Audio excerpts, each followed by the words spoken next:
ఒకవేళ సేతుపతి విజయ్ ఒక్కడుంటే చాలు సినిమాపై భారీ హైప్ ఉంటుంది.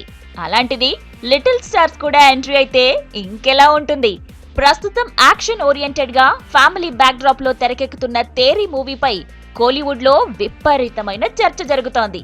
ఈ సినిమాలో విజయ్ కొత్త గెటప్ తో పాటు ఫస్ట్ టైం ఫాదర్ గా నటిస్తున్నాడు. ఇద్దరు కూతుళ్లకు తండ్రిగా యాక్ట్ చేస్తున్నాడు. ఇద్దరిలో ఓ చిన్నారిగా విజయ్ కూతురు దివ్య నటిస్తోంది. విజయ్ కూతురు నటిస్తుందని తెలియగానే ఫ్యాన్స్ హంగామా అంతా ఇంతా కాదట. అంతేకాదండి, క్రిటిక్స్ సైతం ఈ మూవీ సూపర్ హిట్ అంటూ ముందే రేటింగ్స్ ఇచ్చేశారు. అందులో ఫాదర్ గెటప్ అంటే ఫ్యామిలీ మొత్తాన్ని అట్రాక్ట్ చేసినట్లే అని చెప్పుకొస్తున్నారు. ఇప్పటికే ఓ చిన్నారిగా మీనా కూతురు సెలెక్ట్ అయింది. ఇప్పుడు విజయ్ కూతురు. దీంతో లిటిల్ స్టార్స్ తో విజయ్ పోటీ పడుతున్నాడంటూ ఫన్నీ సెటర్స్ వేస్తున్నారు ఫ్యాన్స్. బుల్లి తారలతో విజయ్ పోటీ పడగలడా అంటూ నవ్విస్తున్నారట. మొత్తానికి సేతుపతి వర్సెస్ లిటిల్ స్టార్స్ గా తేరీ మూవీ క్రేజీ టాక్ తెచ్చుకుంది.